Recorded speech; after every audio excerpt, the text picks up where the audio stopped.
오늘도 우리 시냇가 이슬람교회 우리 예배 자리에 오신 분들을 모두 환영하고 축복합니다. 우리 말씀 나누기 전에 앞뒤 옆분들과 인사 나누시겠습니다. 사랑하고 축복합니다. 잘 오셨습니다. 사랑하고 축복합니다.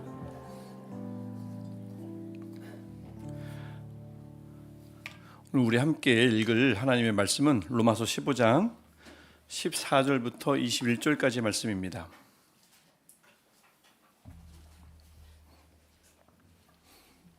말씀 찾으시는 동안 일부 때도 그랬지만 오늘이 3월 마지막 주일입니다. 그러니까 2025년 1사분기가 다 흘렀어요. 3개월 동안 예배를 위해서, 교회를 위해서 헌신하신 분들께 다시 한번 감사드리고, 또 어제도 또 이 예배의 장소를 위해서, 우리 교회를 위해서 열심히 청소해 주셔서 쾌적한 환경 속에서 예배하게 하신 분들, 또 오늘 아침부터 일찍 오셔서 성가대로 또 안내하시면서 주차 안내하시고, 또 찬양팀 준비하면서 많은 애쓰신 분들, 또 우리 구역장님들도 여기 계시지만, 또 우리 청년부, 대학 청년부에는 목장들도 계시잖아요. 목장 또 임원들, 여러분 3개월 동안 1사분기 동안 참 수고 많으셨습니다. 다시 한번 감사드리고요.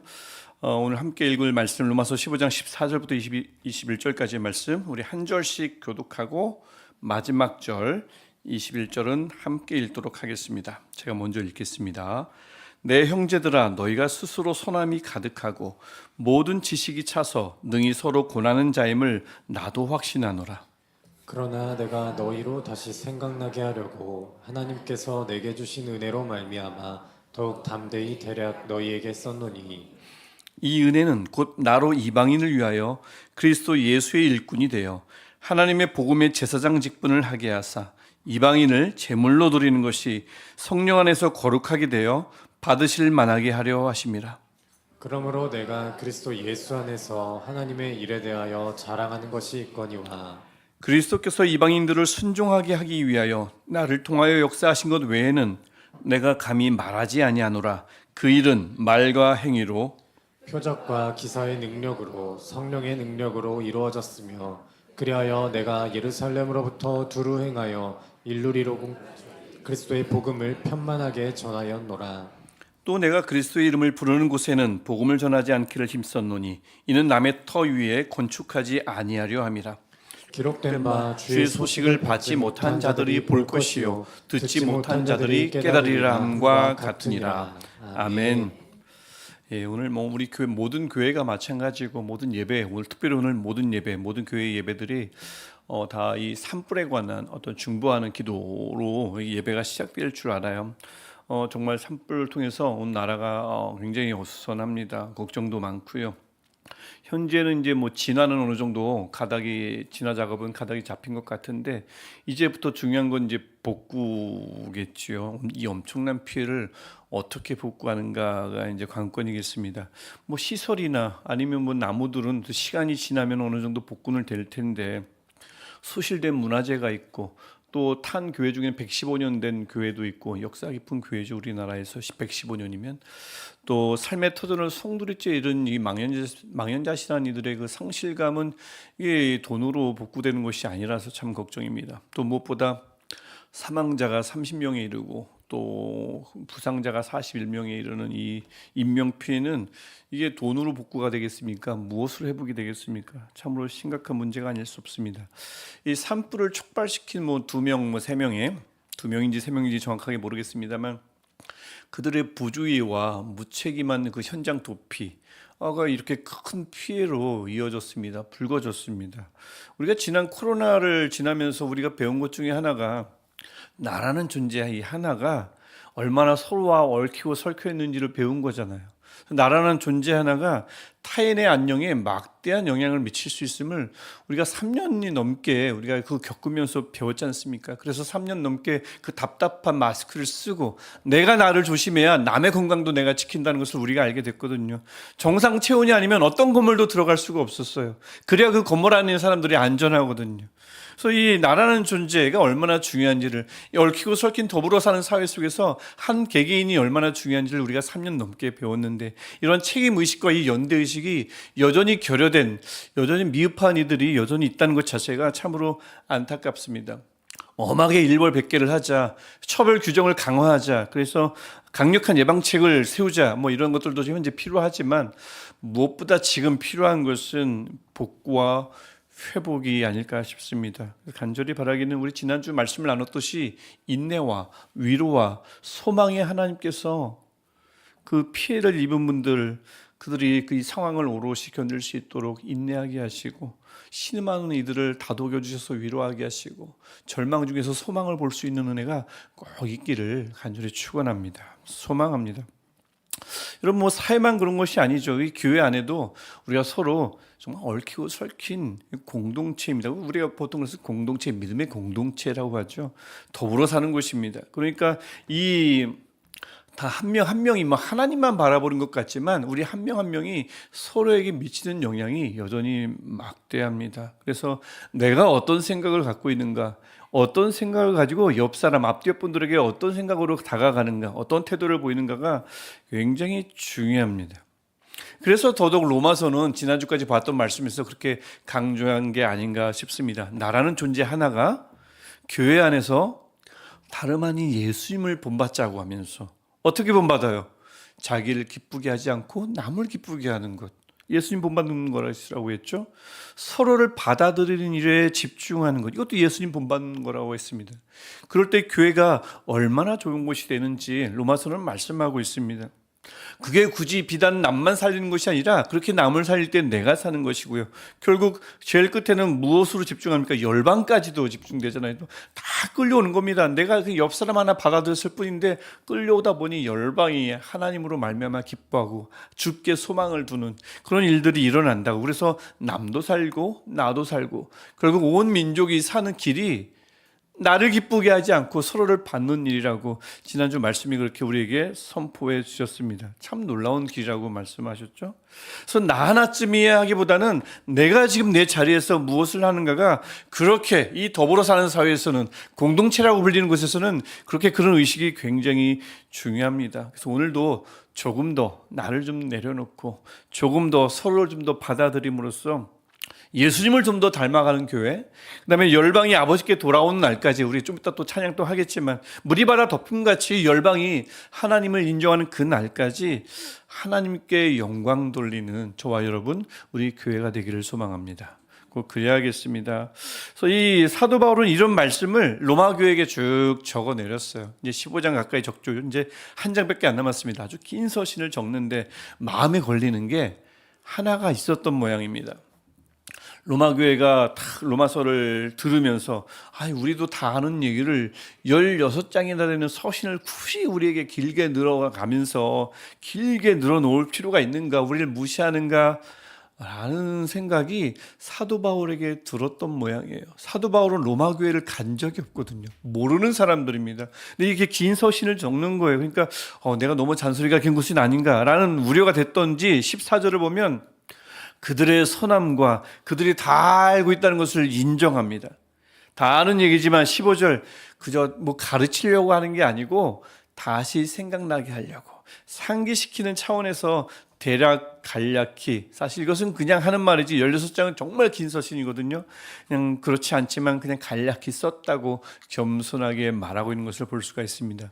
회중을 향해서 뭐라고 말하는 어떤 사람들 있죠. 이런 강단에 서거나 뭔가를 가르치는 이 자리에 서는 사람들, 그런 사람들이 꼭 이런 자세가 필요하다고 생각합니다. 뭔가를 가르치려는 것이 아니고 뭔가 뭐 대단한 것을 깨우시려 하는 것이 아니라 다 알고 계시겠지만 다시 한번 강조하는 차원에서 말합니다라는 이 마음 말이죠. 저도 늘 이런 마음으로 여러분에게 전하려고 애쓰고 있습니다. 뭐 다 아시겠지만 오늘 말씀도 여러분 다 아시겠지만 중요한 말씀이니까 다시 생각나게 하려고 제가 이렇게 떠들고 있습니다. 그래서 뭐 가르치려 들거나 과시하려는 것 아니니까 오해하지 마시고요. 그래서 좀 바라기는 잘 들어주십사. 기왕이면 좋게 좀 들어주십사. 부탁드립니다. 그러면 감사하겠습니다. 그래서 물론 이 누구든 무언가를 전할 때 사도 바울도 이렇게 필요한 것이 하나님의 은혜였죠. 사도 바울을 보시면 이 15절을 보시면 누군가에게 뭔가를 전할 때 사도 바울이 막 말하고 싶어하는 사람이라 늘 글 쓰는 게 너무 좋아서 막 여기저기 쓰고 자론한 것이 아니라 하나님이 그에게 은혜를 주셔서 그렇습니다. 15절 보시면 갑자기 로마 교회가 확 떠올려서 막 구구절절 적은 게 아니라 하나님께서 내게 주신 은혜로 말미암아 더욱 담대하게 로마서를 적었다고 말하고 있습니다. 이 하나님이 주시는 은혜라는 것이 가장 대표적인 의미는 구원이죠. 구원의 은혜는 무조건 대표적인 은혜의 뜻입니다. 하지만 때로는 우리가 지금까지 살아온 것이 주님의 은혜입니다라고 할 때 나를 살아가게 하는 힘도 은혜죠. 하지만 오늘 말씀을 보니까 우리가 두려워하고 망설이고 이런저런 이유로 움츠러들 때 나를 담대하게 하는 것도 하나님의 은혜임을 오늘 본문을 통해서 알 수가 있네요. 사도 바울이 전혀 알지도 못하는 로마 교회에 편지를 쓰고 싶은데 막상 이 펜을 들 용기가 나질 않아요. 그때 하나님이 바울에게 은혜를 주셔가지고 그를 더욱 담대하게 하셔서 16장의 로마서를 쓰게 하셨다고 사도 바울이 고백하지 않습니까? 오늘날도 마찬가지입니다. 하나님의 은혜는 구원의 은혜도 있지만 내가 이 문제를 과연 내가 헤쳐나갈 수 있을까? 나는 안 되는데 내가 지금껏 살아봤는데 나는 안 되더라. 또 남들도 나를 그렇게 얘기하더라. 헤쳐나갈 수 있을까? 그렇게 뭔가 망설일 때, 움츠려들었을 때 하나님의 은혜가 필요하고요. 이 기도할 때인 건 알겠는데 새벽에 한번 나가서 기도해 볼까 말까? 내가 좀 화해를 하면 좋겠는데 내가 먼저 다가설까 말까? 새생명전도 축제입니다. 이 일에 내가 한번 적극적으로 참여해 볼까 말까? 이렇게 망설이고 주저하고 때로는 두려워하고 움츠려들 수 있을 때 그때 하나님이 그에게 더욱 담대하게 하는 은혜를 주실 줄 믿습니다.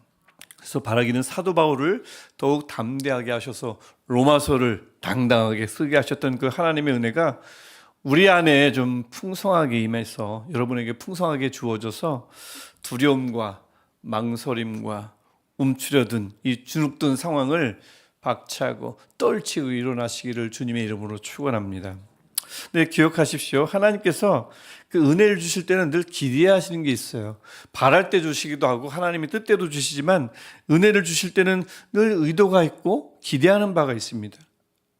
늘 이 은혜라는 것은 내게 좀 주십시오. 내가 지금 사탕이 필요합니다. 달콤한 솜사탕이 필요합니다. 내가 지금 행복해야 하거든요. 이럴 때도 하나님께서 은혜를 주시긴 하지만 은혜는 지금 나를 만족시키는 달콤한 솜사탕에 불과한 것이 아닙니다. 은혜는 늘 하나님의 의도가 담겨 있고 하나님의 계획이 담겨 있거든요. 바울이 이것을 알아차렸습니다. 그게 바로 16절의 말씀이거든요. 우리 16절 말씀을 이 은혜는으로 시작되죠. 이 은혜는 바로 전에 언급했던 사도 바울을 담대하게 만들었던 그 은혜입니다. 로마서를 쓰게 했던 그 은혜예요. 이 은혜가 어떻게 되는지 한번 16절을 한 목소리로 함께 읽어보겠습니다. 이 은혜는 곧 나로 이방인을 위하여 그리스도 예수의 일꾼이 되어 하나님의 복음의 제사장 직분을 하게 하사 이방인을 제물로 드리는 것이 성령 안에서 거룩하게 되어 받으실 만하게 하려 하심이라. 아멘. 바울은요, 하나님이 주신 은혜로 더욱 담대하게 돼서 전혀 모르는 로마 교회에 로마서를 편지를 쓰기도 했지만 그 똑같은 은혜로 무엇을 할 수 있다고 또 하나님이 어떤 뜻을 가지고 그 은혜를 주셨는지를 사도 바울이 깨달았습니다. 그 똑같은 은혜로 동일한 은혜로 이방인을 위해 복음을 전하는 그리스도의 일꾼을 잘 감당하라고 하나님이 은혜를 주셨음을 알아차렸어요. 그리고 이 알아차린 그 깨달음을 구약의 제사의 비유를 하면서 더 깊이 마음에 새겼습니다. 나는 지금 그리스도의 일꾼이지만 동시에 하나님의 복음을 전하는 제사장이다 라고 이해를 했습니다. 하나님의 복음의 제사장 직분, 오늘 설교 제목이기도 합니다. 그래서 복음을 전하는 자들은 제사장이라고 이해를 하고 있고요. 그 다음에 그럼 제사장은 제물을 드리는 자들이죠. 무엇을 드려야 합니까? 구약시대의 제사장은 제물을 드렸습니다. 짐승을 죽여서 태워서 하나님께 제물을 드렸는데 이 복음을 전하는 하나님의 복음의 제사장은 무엇을 제물로 드린다고 말씀하죠? 지금 16절 본문을 띄워주시면 이방인을 제물로 드린다고 말씀합니다. 제물은 짐승이 아니라 이방인입니다. 근데 제물은 반드시 거룩해야 하나님이 기뻐 받으시죠. 아무런 제물이나 받지 않습니다. 흠이 없는 제물만 받으시잖아요. 그럼 이 제물이 거룩해야 하는데 이방인이 거룩해야 하는데 하나님을 모르는 일들이 어떻게 거룩해져요? 누군가는 하셔야 됩니다. 누구 안에서? 성령 안에서 이방인이라는 제물이 거룩하게 됩니다. 사람의 설득으로는 되지 않습니다. 성령이 이방인을 하나님이 받으실 만한 거룩한 제물로 바꿔주십니다. 성령이 하십니다.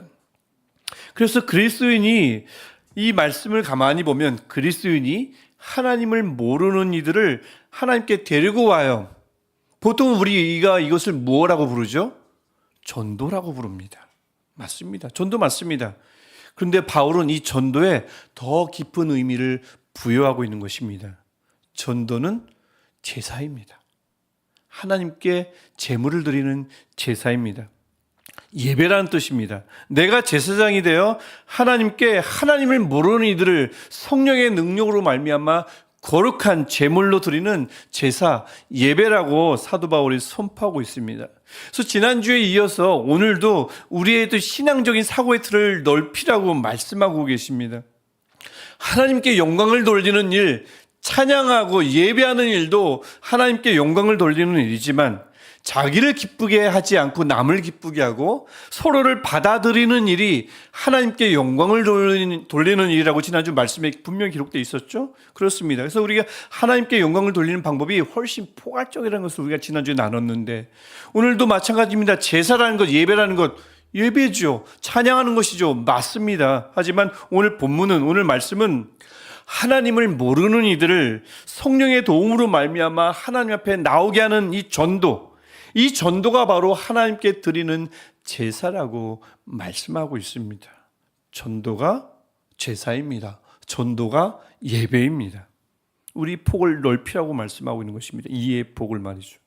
그래서 하나님께서 우리에게 은혜를 주시면 우리가 더욱 담대해져서 새 힘도 생기고 용기도 생기고 다시 한번 일어나야겠다 절치부심 하는 새 힘도 얻게 되지만 이 하나님께서 은혜를 주시면 하나님과 무관한 이들을 하나님이 받으실 만한 제물로 드리는 이 어려운 일을 감당할 수 있는 용기도 생깁니다. 이것이 바로 하나님의 은혜죠. 그래서 이번 저희 새생명 전도 축제가 지난주부터 시작됐는데 이 축제를 통해서 하나님의 은혜로 인해서 이방인을, 하나님을 모르는 사람들을 거룩한 제물로 드리는 제사가 우리 교회 안에서 앞으로 남은 4주 동안 꼭 일어나기를 축복합니다. 이 전도 카드 저에게 지금 13장이 있습니다. 여기에는 이제 39명의 이름이 현재 기록되어 있는데 이들이 성령 안에서 거룩한 제물이 되어 하나님께 드려질 수 있겠습니까? 믿습니다. 그렇게 될 줄 믿습니다. 물론 여기는 2년 내내 이 세 번째 새생명 전도 축제인데 세 번 내내 기록되어 있는 이름이 있습니다. 아직 계속해서 기록되어야 될 이름이 있습니다. 세 번째에 걸쳐서 말이죠. 이방인을 하나님께 제물로 드리는 일이 어디 그게 쉽겠습니까? 기독교 역사상 사도 바울 시대도 마찬가지고 역사상 단 한 번도 이방인을 전도하는 일이 단 한 번도 순탄한 적이 없었습니다. 그러니까 그 거친 길을 선뜻 나서려면 더욱 담대해지는 은혜가 그리스도인들에게, 하나님의 복음의 제사장 직분자들에게 이 은혜가 당연히 필요한 거죠. 가장 먼저 필요합니다. 그래서 사도 바울이 이 은혜를 받았고요. 하지만 사도 바울이 가만히 보니 하나 더 필요한 것이 있었습니다. 30절을 우리 아까 읽지 않았던 30절이 있는데 우리 30절도 우리 한번 한 목소리로 함께 읽어보겠습니다.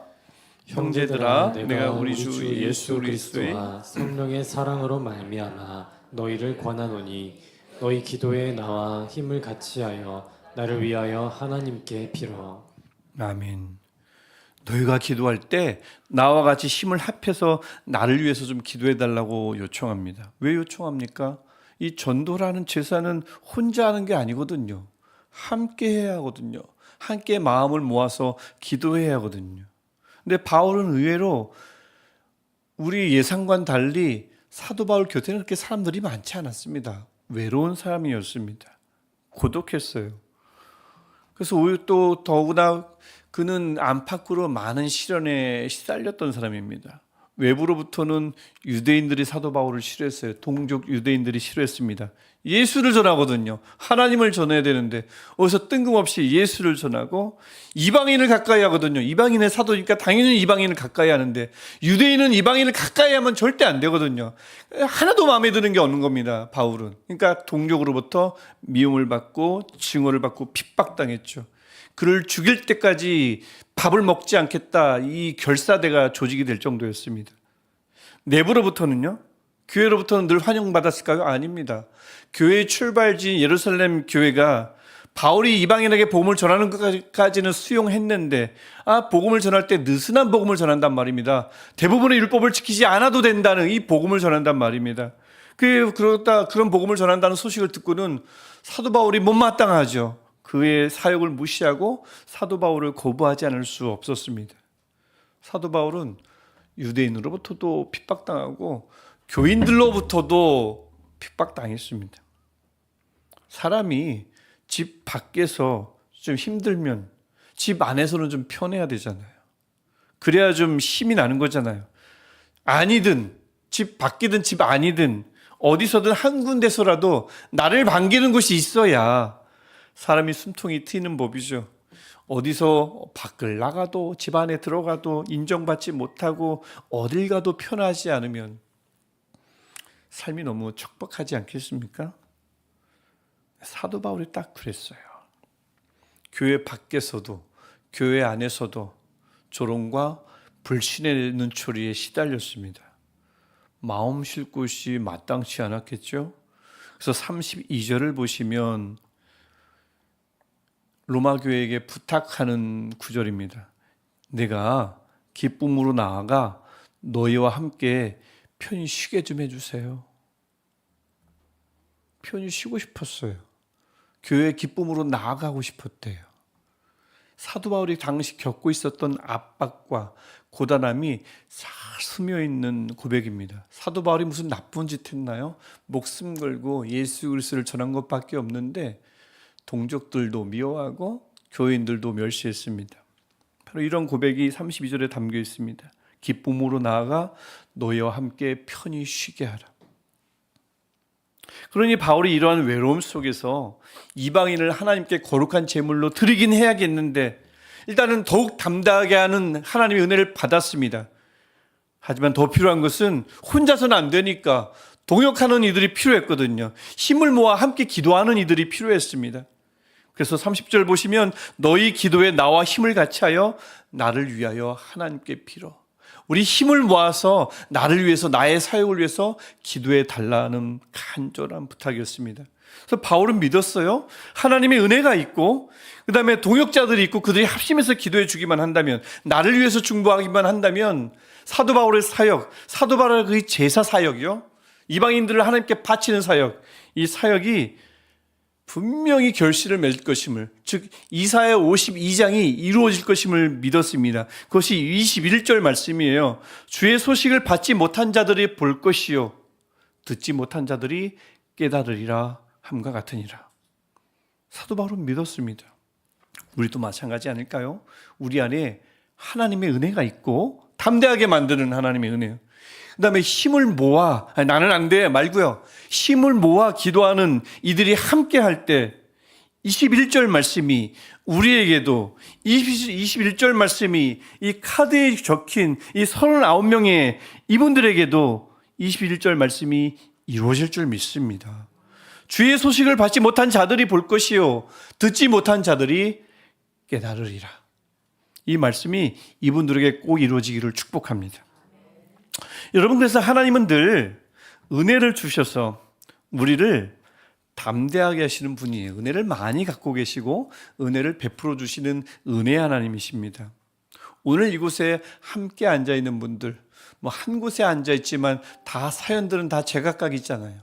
기도 제목이 다르고 지금 풀어야 할 숙제가 다르고 고민거리가 다르고 하고 있는 일이 다르고 함께 있지만 사실 다 다른 사연을 갖고 있거든요.